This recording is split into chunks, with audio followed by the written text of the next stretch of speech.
Le niveau 0 est le premier niveau des backrooms, et le premier niveau que beaucoup rencontrent.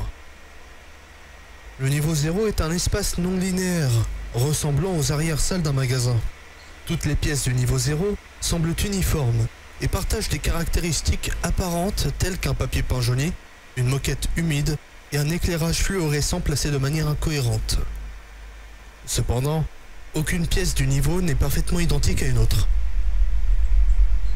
L'éclairage installé clignote de façon irrégulière et bourdonne à une fréquence constante. Ce bourdonnement est nettement plus fort et plus gênant que le bourdonnement ordinaire des fluorescents, et l'examen des luminaires pour en déterminer la source n'a pas été concluant. La substance qui sature la moquette ne peut être identifiée de manière certaine. Ce n'est pas de l'eau, et elle ne peut être consommée sans danger.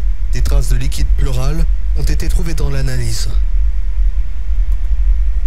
L'espace linéaire du niveau 0 est considérablement altéré. Il est possible de marcher en ligne droite et de revenir au point de départ, mais en revenant sur vos pas, vous verrez apparaître un ensemble de pièces différentes de celles que vous avez déjà traversées.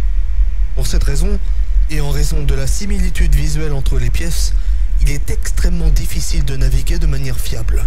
Les appareils tels que les boussoles et les localisateurs GPS ne fonctionnent pas dans le niveau, et les communications radio sont déformées et peu fiables. Le niveau 0 est entièrement vide et dénué de vie. Bien qu'il s'agisse de l'entrée principale des backrooms, aucun contact avec d'autres Wanderers n'a jamais été signalé. On peut supposer qu'un grand nombre de personnes sont décédées avant de pouvoir en sortir.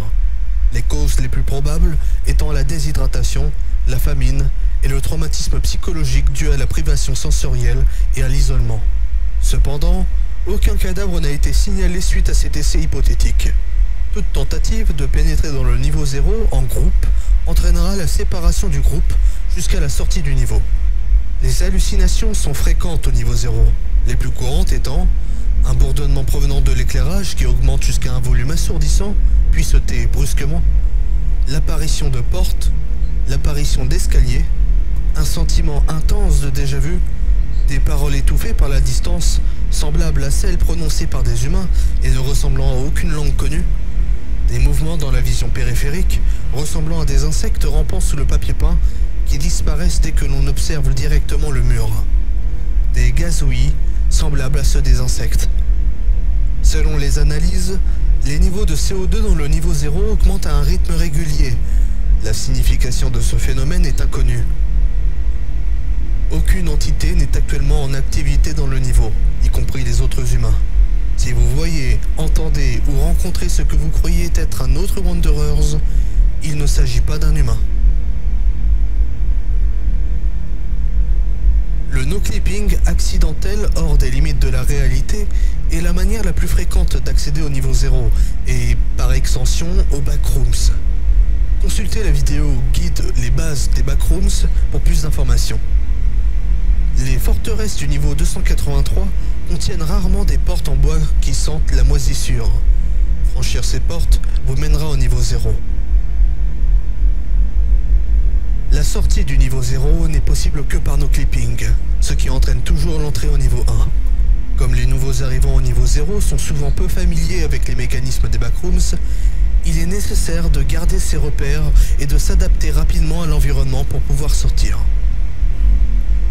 L'entrée dans la Manila Room est rare, mais possible en marchant sur une grande distance dans n'importe quelle direction. Contrairement au niveau 0, les Wanderers peuvent se rencontrer librement dans la Manila Room, mais cette pièce est une impasse.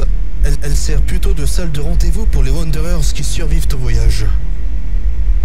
De plus, de la documentation du MEG peut être trouvée dans la Manila Room, aidant les nouveaux arrivants à survivre et à s'échapper.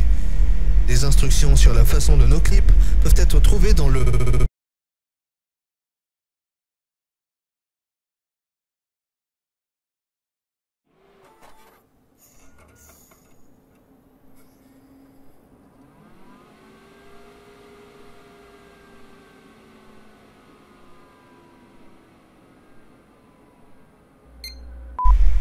La Manila Room est une pièce carrée isolée, de taille moyenne, située dans les backrooms, et qui ne semble avoir aucune relation significative avec les autres niveaux. La pièce doit son nom au fait que le papier peint et le sol sont de couleur beige-jaune clair, comme le papier manille. Comme dans les autres niveaux, la Manila Room est équipée de lumières fluorescentes puissantes. La luminosité des lumières varie progressivement au fil du temps. Les troubles psychologiques et d'humeur semblent se produire le plus souvent lorsque les lumières sont les plus fortes. On peut accéder à la Manila Room de manière aléatoire à partir du niveau 0. Ce niveau n'a rien d'extraordinaire et, tout au plus, on y trouve une petite table en bois et des chaises en son centre. Les murs de la Manila Room sont également très épais, mais on suppose qu'il existe une sorte d'espace ouvert à l'intérieur ou au-delà des murs. Des entités au sens conventionnel du terme n'ont pas été rapportées ni confirmées dans la Manila Room, mais des coups répétitifs, qui semblent souvent faire le tour de la pièce, ont été signalés, en particulier lorsque les personnes présentes dans la pièce souffrent de détresse émotionnelle. Cela a conduit certains à spéculer qu'une entité pourrait exister dans ou près des murs de la pièce. La Manila Room connaîtrait également des périodes de lumière zéro, au cours duquel aucune lumière n'est présente dans la pièce. Pendant ces phases, qui ne durent jamais plus de quelques heures, des voix, des cris et des machines peuvent être entendus de l'extérieur de la pièce. Ces bruits, s'ils sont réels, proviendraient de manière aléatoire d'autres niveaux de la pièce, bien qu'ils ne soient physiquement reliés d'aucune